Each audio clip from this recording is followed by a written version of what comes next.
जैसे आदम ने गुनाह किया, नाफरमानी की, तो उसके और खुदा के दरमियान क्या हुआ? जो एक तलब था कि रोजाना का, कि खुदा सुबह और शाम को आता था इंसान से मिलने के लिए, वो फिनिश हो गया। इंसान को खुदा ने अपनी हजूरी से निकाल दिया। आज भी ऐसे ही है कि जिसकी भी जिंदगी में कोई भी गुनाह है, उसके और खुदा के दरमियान तल्लक खत्म हो जाता है। गुनाह आपके और खुदा के दरमियान जो एक राबता है, उसको वो खत्म कर देता है।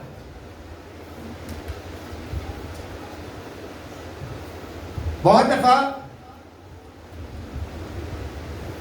हमारे लोग जो ड्यूटी करते हैं, वो अगर चर्च आ भी सकते हैं तो वो ड्यूटी पर चले जाते हैं, चर्च नहीं आते। बहुत सारे भाइयों को मैंने सुना, वो कहते जी काम करना भी इबादत ही है। काम करना भी, काम करना तो ते एक सजा वाजिब की गई है, त्यानू सजा दी गई है। जब आदम ने और हवा ने गुनाह किया तो खुदा ने आदम को सजा सुनाई। उसने अब ये लिखा तो नहीं है, लेकिन इसका मतलब यही है। तो कहते सवेरे शाम जरे तो वेला खांदा था ना, फल फ्रूट मौजा करता, निकल बाहर, चल खत्म, और जाके खेती बाड़ी कर, अपने खून पसीने की कमाई खा, चल निकल बाहर। तो आपको तो सजा दी गई है काम की, क्योंकि आपने हरकतें ऐसी की। क्या खुदा ने आपको अपनी हजूरी से निकाल दिया, वागे अदन से निकाल दिया कि चलो जाओ, जाकर दुनिया में खेती बाड़ी करो, काम करो, ऊंट कटारे उगेंगे, तुम्हें दुख देंगे, तुम्हें एहसास होगा कि तुम्हें मेरी हजूरी में जब तुम रहते थे तो तुम्हें कितना फायदा था, तुम कैसी जिंदगी गुजार रहे थे। खुदा ने उन्हें बाहर निकाल दिया। आज भी अब देखें, जो हमारे लोग नौकरी करते हैं, वो कहेंगे जी वो फलां जी एवं मेरे नाल दुश्मनी रखदा, वो एवं मेरी राह के रोड़े अटकाउंदा। भाई वो होंगे जो खेती बाड़ी करते हैं, उनके ऊंट कटारे उगते हैं, तो जो आप जो नौकरियां करते हो, आपके लिए वहां पर रोड़े अटकाने वाले आ जाते हैं। बात की समझ आ गई? तो ये आप पे सजा है, ये होने ही होने। आप जब नौकरी करेंगे तो ऐसा हो नहीं सकता कैसा। हाँ, अगर आप डिप्लोमेटिक हैं, डिप्लोमेटिक का मतलब समझते हैं ना, 50-50 ओना जो है ओना वाले हो गए, अपने वाले होते अपने वाले हो गए, मतलब मेरिट विवाद नहीं करेंगे, तो फिर वो आपको तंग नहीं करेंगे, क्योंकि आप भी उन जैसे हो जाएंगे। बात समझ गए?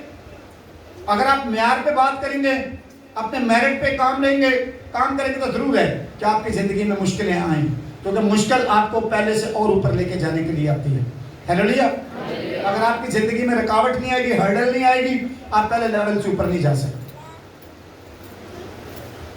अगर आदम अपनी वो बोई हुई फसल में से ऊंट कटारे निकाल देता होगा तो फिर फसल अच्छी होती होगी ना। तो आप भी अपनी जिंदगी से उन चीजों को निकाल दें जो आपको चर्च आने से रोकती हैं, जो आपको हलाल का पैसा घर लाने से रोकती हैं, जो आपको पाकीज़ा जिंदगी गुजारने से रोकती हैं। आप मेरी बात समझ गए? बहुत दफा जब हमारी कमाई अच्छी चल रही होती है, पैसा अच्छा आ रहा होता है, सिस्टम घर का अच्छा चल रहा है, तो हमें इस बात की कोई फिक्र नहीं होती कि हम चर्च जा रहे हैं नहीं जा रहे हैं, खुदा के साथ तल्लक है नहीं है।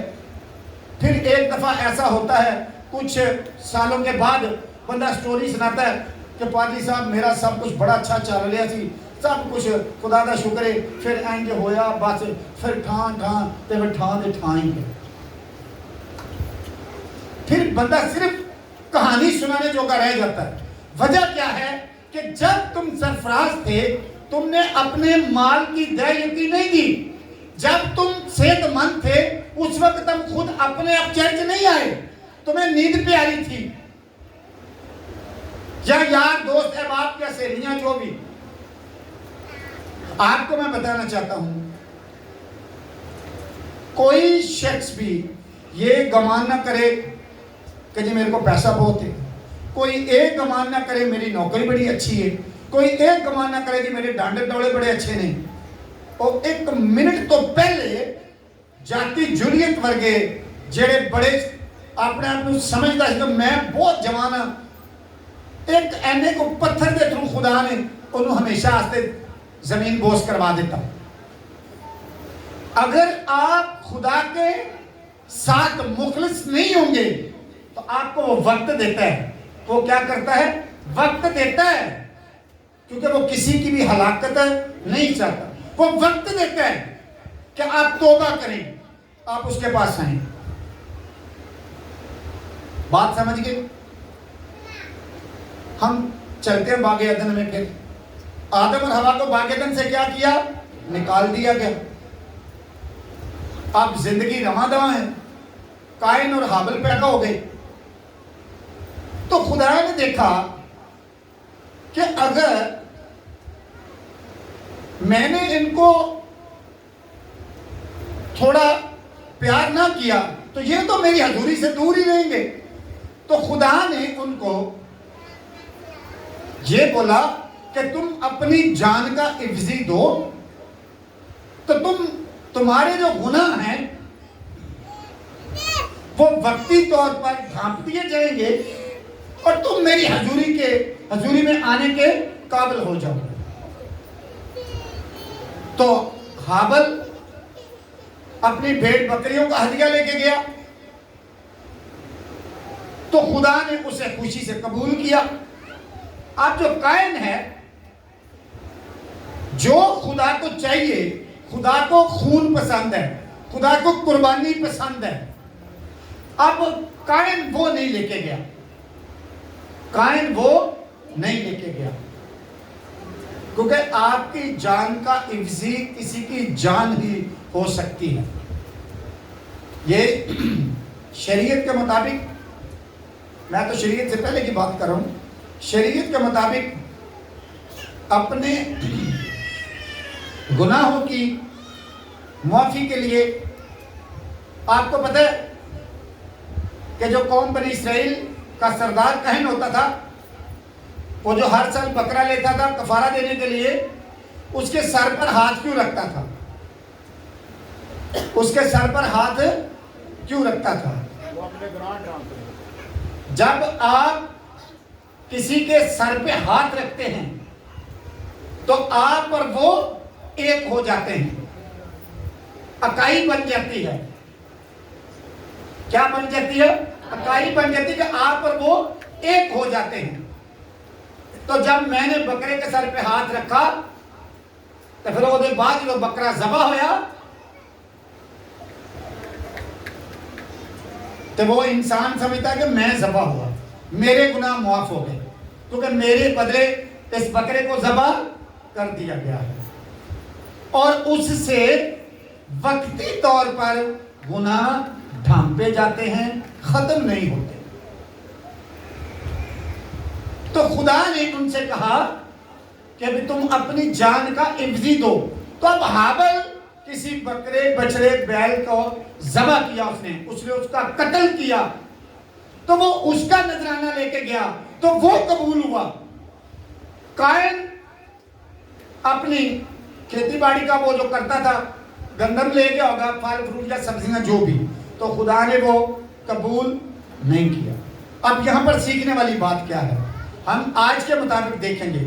आज के मुताबिक खुदा आपको कहता है कि आप अगर मेरे पास आना चाहते हो तो तुम्हें क्या करना है? पौलुस रसूल क्या कहता है रोमियो 12 बाब की पहली आयत में? क्या है भाइयों, मैं तुम्हें खुदावंद की सब रहमतें याद दिलाकर तुमसे इल्तमास करता हूं कि अपने बदन, क्या अपने बदन ऐसी कुर्बानी होने के लिए नजर करो जो जिंदा, पाक और खुदा को पसंद। अगर आपने अब उसकी हजूरी में जाना है, अब चाहते कि खुदा आपको कबूल करे, तो आपको अपने बदन का कफारा देना पड़ेगा। लेकिन इससे पहले अब मैं आपको ये सिखाना चाह रहा हूं कि इंसान मौत के बंध में चला गया तो कायन और हाबिल को खुदा ने जो बताया, हाबिल का हदिया कबूल हो गया, कायन का नहीं हुआ। तो काइन को खुदा ने कहा कि अगर तू भला करे, अगर तू भला करे तो क्या मकबूल न ठहरेगा? अब जब हम अब्रानी यूनानी पढ़ते हैं तो उसमें इसका मतलब है, जो ट्रांसलेशन है एक्चुअल वो है कि अगर तू ठीक करे, अगर तू ठीक हदिया लाता तो क्या तू मकबूल न ठहरता? तो खुदा ने उसको ये कहा, और उसने बोला कि अगर तू भला ना करे तो गुनाह दरवाजे पर, शैतान दरवाजे पर धमका बैठा है और वो तेरा मुश्ताक है। आज भी जब हम तौबा नहीं करते, गुनाह करने से बाज नहीं आते, तो शैतान हमारा क्या करता है? शिकार कर लेता है। वो हमें अपने क्या कहेंगे वश में कर लेता है, हमारे कंट्रोल में कर लेता है, वो हमारे दिमाग को कंट्रोल करता है। अब बहुत सारे भाई हैं जिनकी बीवियां तिल का जोर लगाती हैं कि चर्च आओ, नहीं आता, क्योंकि उसको कमांड कर रहा है कोई। जब वो अपने आप को खुदा के हैंड ओवर करेगा फिर खुदा कमांड करेगा। तो आप देखें कि काइन और हाबल, आगे इनके बच्चे पैदा होना शुरू हो गए, जिंदगी रमादम है, दुनिया चल रही है। खुदा ने बड़े सूर में पैदा किए। देखिए नूह आया, उसके बारे में लिखा है कि उस जैसा कोई जमीन पर उस वक्त रास्तबाज नहीं था। मूसा आया, उसके बारे में लिखा है कि उस जैसा कोई हलीम नहीं था। फिर अय्यूब है, उसके बारे में लिखा है कि उस जैसा कोई साबर नहीं है। दाऊद है, उसके बारे में लिखा है, खुदा कहता है कि ये मेरे दिल के ऐन मुताबिक है। हनूक, वो खुदा को इतना पसंद आया कि उसने उसको आसमान पर जिंदा उठा लिया। एलिया, उसके बारे में लिखा कि जिंदा आसमान पर उठा लिया गया। इनके बारे में आपने सुना नहीं या नहीं सुना? पढ़ा या नहीं पढ़ा कि एलिया को और हनूक को खुदा ने जिंदा आसमान पर उठा लिया। यीशु क्या फरमाते हैं? आइए मेरे साथ देखिए जरा, मत्ती की इंजील 3 बाब और उसकी 13वीं आयत।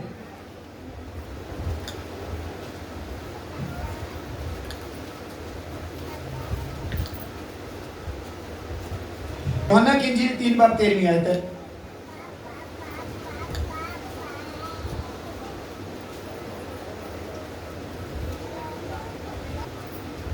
लिखा है कि और आसमान पर कोई नहीं चढ़ा सिवा उसके जो आसमान से उतरा, यानी इब्ने आदम जो आसमान में है।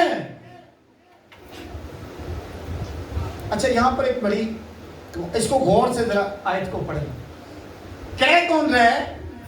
यीशु मसीह। कब कह रहे हैं? जब वो बदन में है। तो कह रहे हैं कि आसमान पर कोई नहीं चढ़ा सवाए उसके जो आसमान से उतरा, यानी इब्ने आदम जो आसमान में है, वो तुमके सामने खड़ा है। वो अपने बारे में बता रहा ना कि इब्ने आदम, क्योंकि कलमा मुतकल्लम से जुदा होके भी उसके अंदर रहता है। और जिन्होंने ग्रामर होती हो तो इस गल को समझ जाएंगे कि मुतकल्लम और कलमे में क्या फर्क है। ठीक है कि मुतकल्लम से कलमा जुदा होते भी उसके अंदर रहता है। इसके ऊपर हम बहुत ज्यादा नहीं बोल सकते क्योंकि टॉपिक कुछ और है।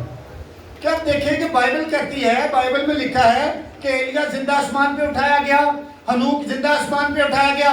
यीशु मसीह आके कह रहे हैं कोई आसमान पर चढ़ा ही नहीं। तो क्या बाइबल में गलत लिखा है? क्या बाइबल में गलत लिखा है? आगे चल के हम इसको देखेंगे कि इसका क्या मतलब है। ये बात याद रखिएगा कि आगे जाके हम इसको डिस्कस करेंगे कि इसका क्या मतलब है। आदम से लेके, किससे लेके?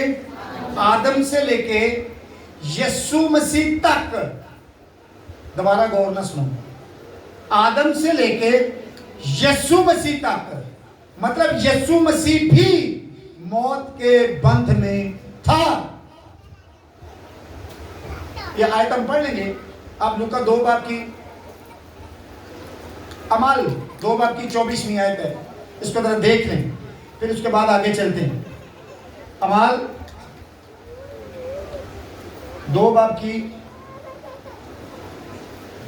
आयत नंबर 23 और 24 दोनों को पढ़ लेंगे। लेकिन जब वो खुदा के मुकर्रा इंतजाम और इल्म साबिक के मुवाफिक पकड़वाया गया तो तुमने बेशरा लोगों के हाथ से उसे मसलूब करवाकर मार डाला, लेकिन खुदा ने मौत के बंद खोलकर उसे जलाया। क्या किया खुदा ने? मौत के बंद खोलकर उसे जलाया। यीशु मसीह भी मौत के बंद में थे।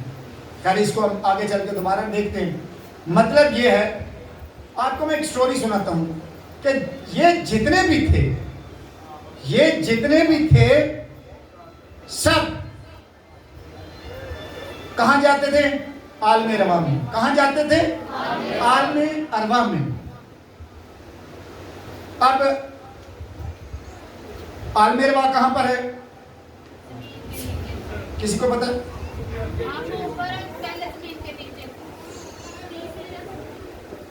इधर से आवाज आई है कि तीसरे आसमान पर। आप बताइए क्या? वो जमीन के नीचे कभी भी नहीं था, वो शुरू से ऊपर ही है। अच्छा चलिए अब हम देखते हैं, कंफर्मेशन करते हैं। जरा आप मेरे साथ निकालिए जरा दूसरा क्रंथियों 12वां बाब।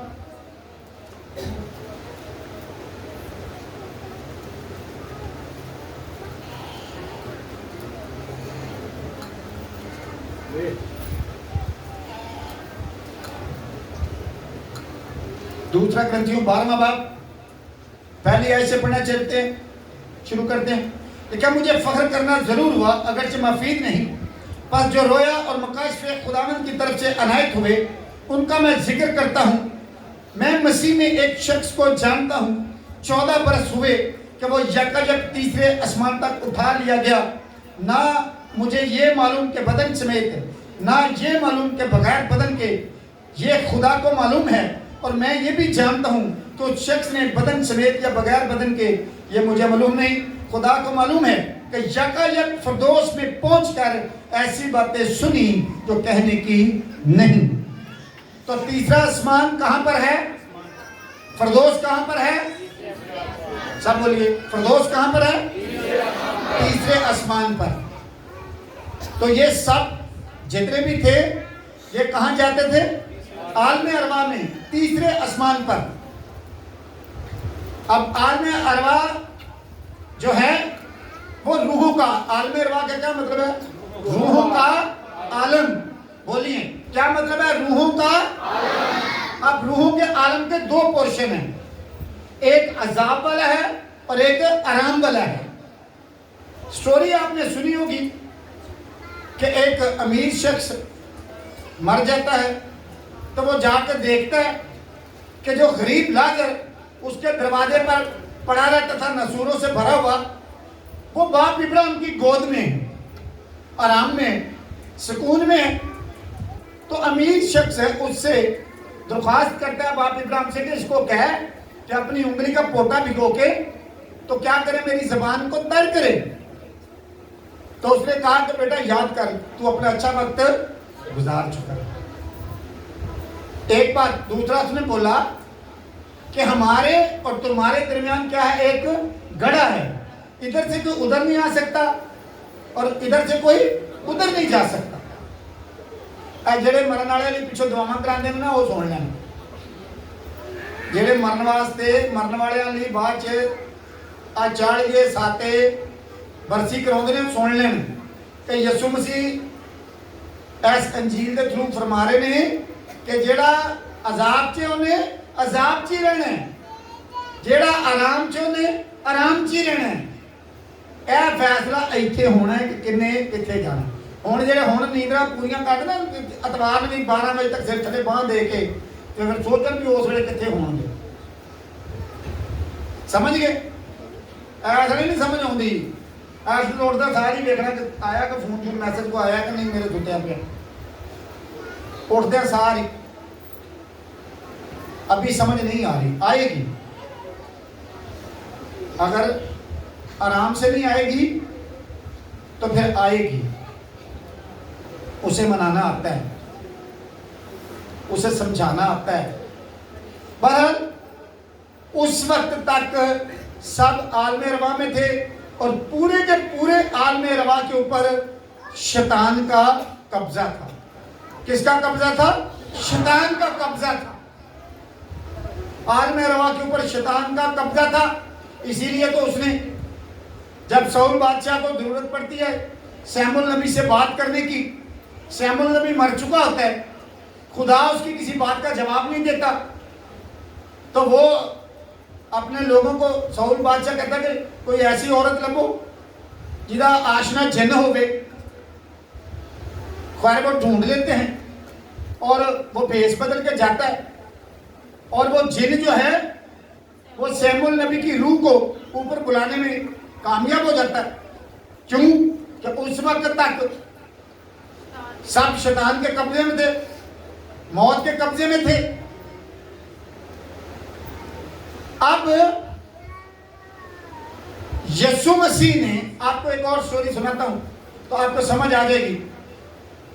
आपने एक और स्टोरी सुनी है, लूका 23वां बाब पढ़ लीजिएगा, उसमें आपको मिलेगी कि जब यीशु मसीह को मसलूब किया जाता है, एक डाकू उसके दाईं तरफ होता है, एक बाईं तरफ होता है। तो एक डाकू उसे तंज करता है कि अगर तू मसीह है तो खुद भी बाई के सामने भी पिछा। तो जो दूसरा है वो उसे झड़क कर कहता है कि क्या तू खुदा से भी नहीं डरता? उन्होंने पहचान आ गई कि ए खुदा है। और उसने उसको बोला कि जब तू अपनी बादशाही में आए तो मुझे याद करना। तो उसने उसको बोला कि तू आज ही मेरे साथ फरदौस में होगा। तो आपको समझ आ गया कि यीशु मसीह का फरदौस में जाना क्यों जरूरी था। यीशु मसीह का फरदौस में जाना क्यों जरूरी था। यीशु मसीह भी मौत के बंद में था। लिखा है कि खुदा ने मौत के बंद खोल कर उसे जलाया। एक बात है। दूसरा ये, आप पहला पत्रस 3 बाब और 18 आयत से पढ़े तो आपको मिलेगा कि वहां पर लिखा है कि उसने आलम रवा में जाके कैदी रूह में क्या किया? मनादी की। क्या किया? कैदी रूहों में मनादी की। कैदी रूहों का मतलब है जो उस वक्त शैतान के कब्जे में थे, शैतान की कैद में थे, शैतान की कैद में थे। यीशु मसीह आलम रवा में गए तो उसने शैतान का कब्जा तोड़ा, उसने उससे कुंजियां छीनी। क्या लिखा है मकाशवा पहले बाब में? कहता मैं मर गया था और अब जिंदा हूं और अब्दुल्लाबाद जिंदा रहूंगा। मौत और आलम रवा की कुंजियां मेरे पास हैं। उसने शैतान का कब्जा तोड़ा, इंसान को मौत से आजाद कराया। जब यीशु मसीह, सारे ध्यान इधर करें मेरी तरफ, जब यीशु मसीह कब्र से निकला, कौन निकला? तो यीशु मसीह ने बदन किसका पहना हुआ था? और बोलो दलेरी का बोलो की हो, किसका पहना हुआ था? यीशु मसीह ने, आप अगर अब्रानियों 10 बाब है, आई थिंक उसकी 4 या 5वीं आयत है, वहां पे पढ़ के देखें तो लिखा है कि यीशु मसीह इस बात का इतराफ करते हैं कि मैं दुनिया में क्यों आया था। कहते हैं कि मुमकिन नहीं कि बैलों और बछड़ों का खून गुनाहों को दूर करे, इसलिए वह दुनिया में आते वक्त कहता है कि तूने नजर और कुर्बानी को पसंद ना किया बल्कि मेरे लिए एक बदन तैयार किया। वो इस बात को एडमिट कर रहा है कि मैं तो कलमे की सूरत में था, तूने मेरे लिए बदन तैयार किया। वो बदन उसने कलमे ने पहना, मुकद्दसा मरियम के बदन अदर में से इंसान का बदन लिया उसने, क्योंकि मौत के बंद में इंसान था। तो बाइबल का कानून है कि जो जान गुनाह करेगी वो मरेगी। तो खुदा ने अदल को पूरा किया तो उसने इंसान को कुर्बान भी किया, सजा भी दी, मुआफ भी किया और जिंदा भी किया। तो जब यीशु मसीह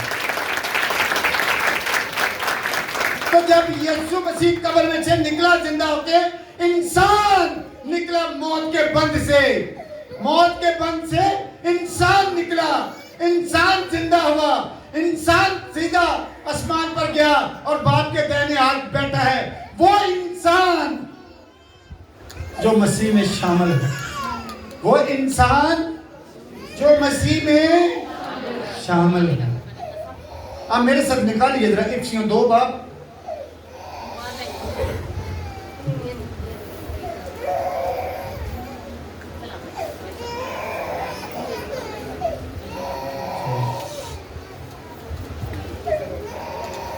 इफिसियों 2 बाब की आयत नंबर पढ़ेंगे हम। 4थी आयत से पढ़ना शुरू कर लेते हैं। नीचे बैठ जाओ। इफिसियों 2 बाब की आयत नंबर 4 से पढ़ते हैं। लेकिन मगर खुदा ने अपने रहम की दौलत से, उस बड़ी मोहब्बत के सबब से जो उसने हमसे की, जब कसूरों के सबब से मुर्दा ही थे, जब कसूरों के सबब से मुर्दा ही थे, तो हमको मसीह के साथ जिंदा किया। किसके साथ? तुसी बड़े सो कबर की मसीह दे नाल, तुसी मसीह च शामिल सो।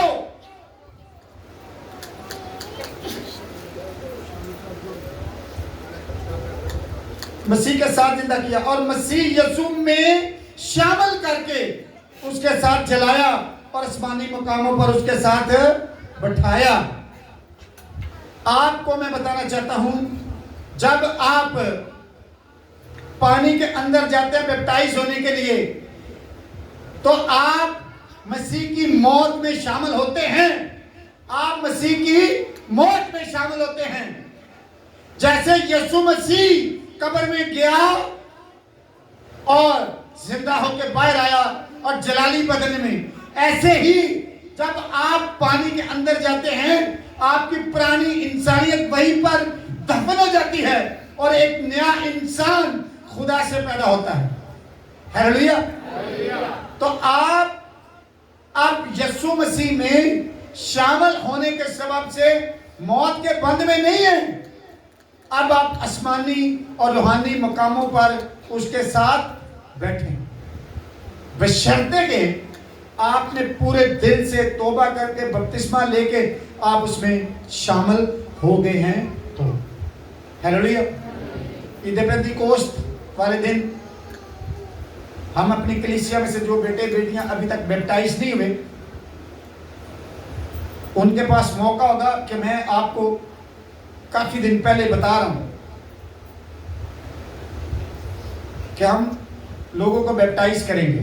तो आप अपने आप को ज़हनी तौर पर तैयार कीजिए। जब ईद पेंतिकोस्त आने वाली थी, तो उससे पहले हम बपतिस्मे की तालीम भी देंगे, ताकि आपको बपतिस्मे के बारे में पूरा नॉलेज हो। अब मेरे साथ देखिए, इफिसियों 2 बाब की 4थी आयत आप देखते हैं कि अब आपको समझ आ जाएगी कि जो सवाल पहले मैंने छोड़ा था, कि मैंने बोला था कि एलिया के बारे में लिखा कि जिंदा आसमान पर उठाया गया, हनूक के बारे में लिखा कि जिंदा आसमान पर उठाया गया। तो यीशु मसीह ने आके कहा कि कोई आसमान पर नहीं चढ़ा सिवाय उतरे जो आसमान से उतरा है, यानी इब्ने आदम। अब देखिए कि इब्ने आदम कहां से आया था। इफिसियों 4 बाब और उसकी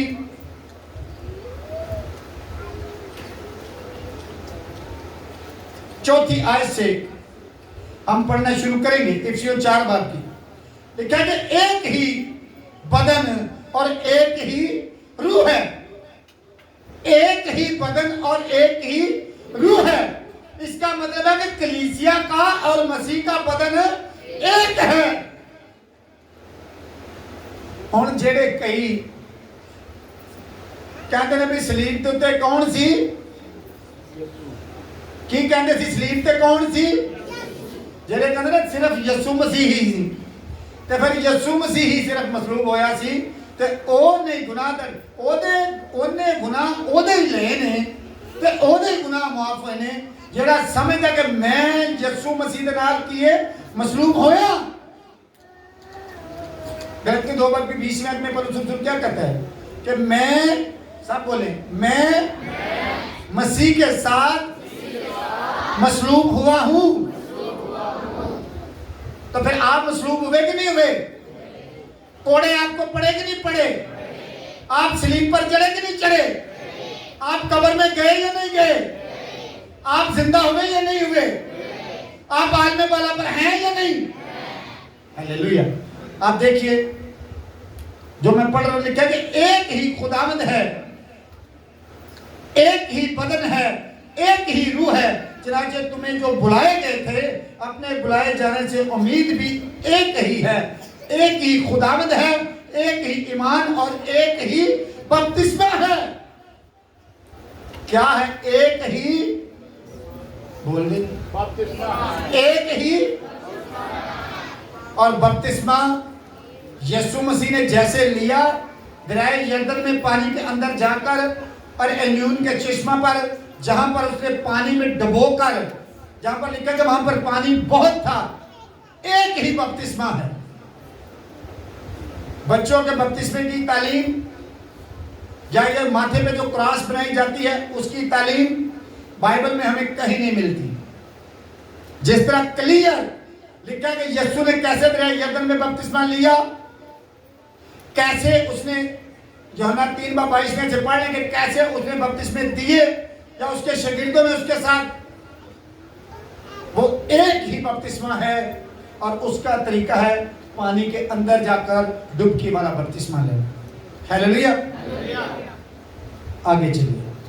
और सबका खुदा और बाप एक ही है, जो सबके ऊपर और सबके दरमियान और सबके अंदर है। सबके ऊपर, सबके दरमियान और सबके अंदर है। और हम में से हर एक मसीह की बख्शिश और अंदाजा के मुआफिक फजल हुआ है, हर एक में। इसी वास्ते वो फरमाता है कि जब वो आल में बाला पर चढ़ा, कहां पर? जब वो आल में बाला पर चढ़ा तो कैदियों को साथ ले गया। किनको साथ ले गया? उन कैदियों को जो आलमे रवा में कैद थे, जिनको यीशु मसीह की पहचान नहीं थी। जब यीशु मसीह आलमे रवा में गया, उसने मनादी की, जो जो उसकी पहचान रखता था और उस पर ईमान ले आया वो जिंदा हुआ और उसके साथ आलमे बाला पर कहां चढ़ गया? तो यीशु मसीह बात कर रहे थे कि आलमे बाला पर कोई नहीं चढ़ा। वो सारे तो सारे कहां जाते थे? तीसरे आसमान पर, आलमे अरवा में। यीशु मसीह बात कर रहे थे आलमे बाला की। तो आप कहां के लोग हैं? उचित बोलो, आप कहां के लोग हैं? कहां के? हालेलुया। आप यीशु मसीह में शामिल होने के सबब से आलमे बाला पर क्या है? बैठे हैं बाप की दाहिनी तरफ। हालेलुया। अब आपको जान देने तक वफादार रहना है। हालेलुया। खुदा आपको कलाम के वसीला से बरकत दे।